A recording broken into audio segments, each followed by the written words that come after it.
Footage from Intel headquarters after the AMD Ryzen 3 latest gen release.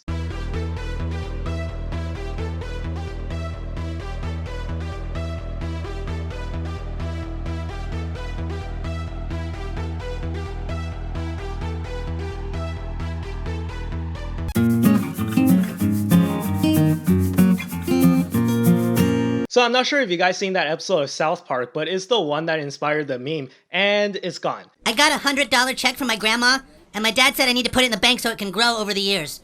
Well, that's fantastic. A really smart decision, young man. We can put that check in a money market mutual fund. Then we'll reinvest the earnings into foreign currency accounts with compounding interest, and it's gone.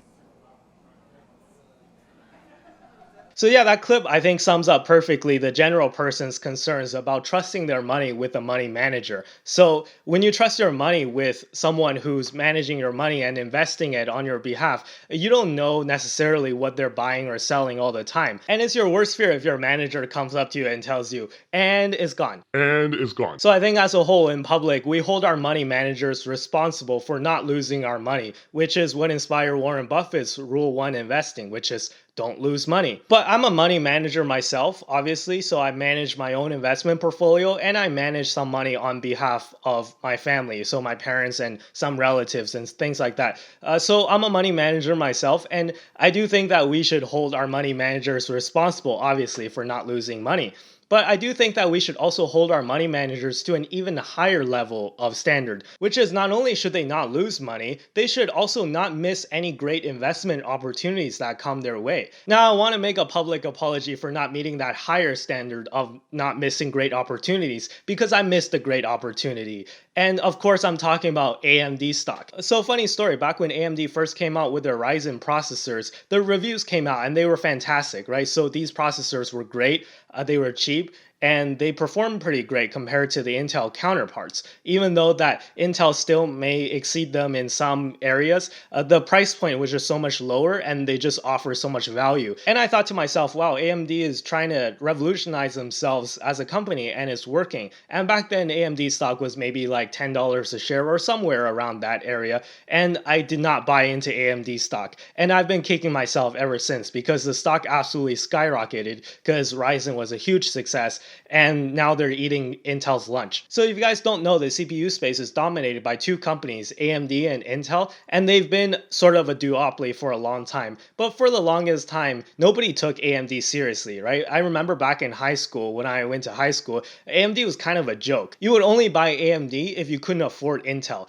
So AMD was for plebs. And if you went to school with a laptop with an AMD processor inside, people would make fun of you. What's that? You guys didn't get made fun of for using AMD processors in high school? I don't know what kind of school you guys went to. But yeah, that's not the case anymore. AMD's truly revolutionized themselves and they're coming out with great products that are truly shaking up the industry and pretty much eating Intel's lunch. AMD is truly the one that got away. Today we're going to focus on more of the business of the product and less so the financials. Now, I'm not saying that the financials and the numbers aren't important, but I think we got to keep in mind what exactly we're buying when we're buying a stock. We're not just buying a sheet of paper with numbers on it, we're buying actual business with an actual product. So I think that a lot of times people lose sight of that, right? People think that buying stocks are just buying pieces of paper. So I think that we're going to focus truly on the processors and all the product of AMD that they're offering. And I think that it'll become very clear why this is such a great opportunity still, I think, and why AMD is beating the competition. Let's take a look at their new products that they're offering. So the new Ryzen 3 processors that's come out actually beats or is on par with the Intel Core i5 9th gen.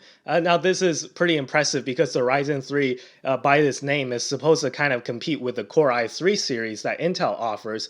Now Linus Tech Tips did a great video on this and I recommend you guys watch that video if you guys are interested in processors and technology and stuff like that at all. I'll link to that video down below, but I'm going to steal some slides from the Linus Tech Tips video, so excuse me for that, but I just want to show you guys the dominance of AMD processors versus what Intel has to offer. So as you can see, the Intel Core i5, the 9th gen, is pretty much on par with the Ryzen 3, and this is especially impressive when you consider the Ryzen 3 versus the Intel Core i7 7700K. Now, if you guys don't know the 7700K, that's the top of the line consumer grade processor from 4 years ago. Now there's a Core i7, so it was really meant to be sort of like a gaming oriented or high productivity oriented processor.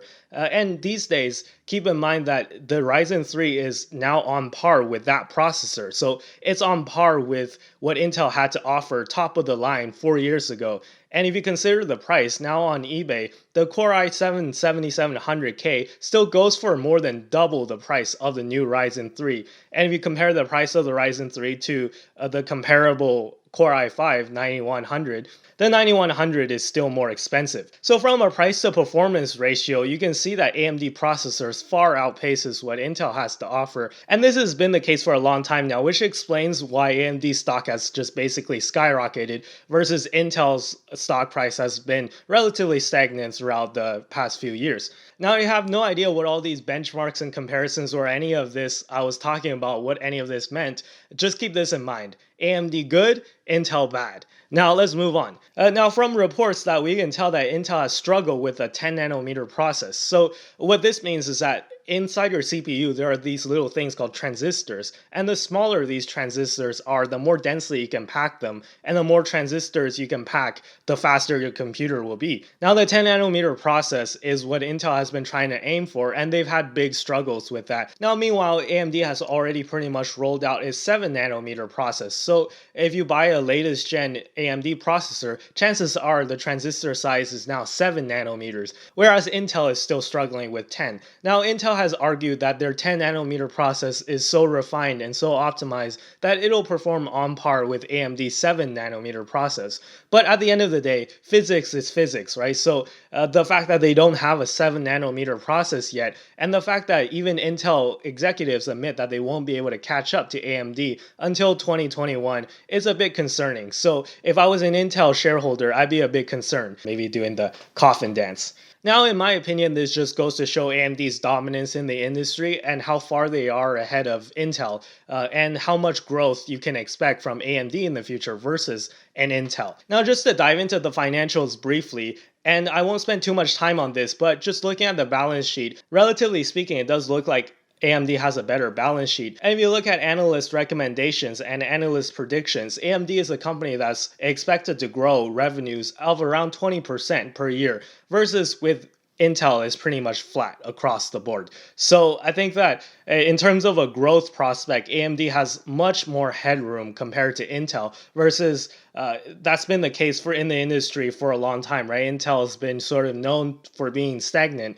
versus AMD is just on its way up. Now, as I said, I'm kicking myself for not buying the stock back. It was $10, and now the stock is trading around $50 a share. And at these prices, I do think that the valuation is a little rich.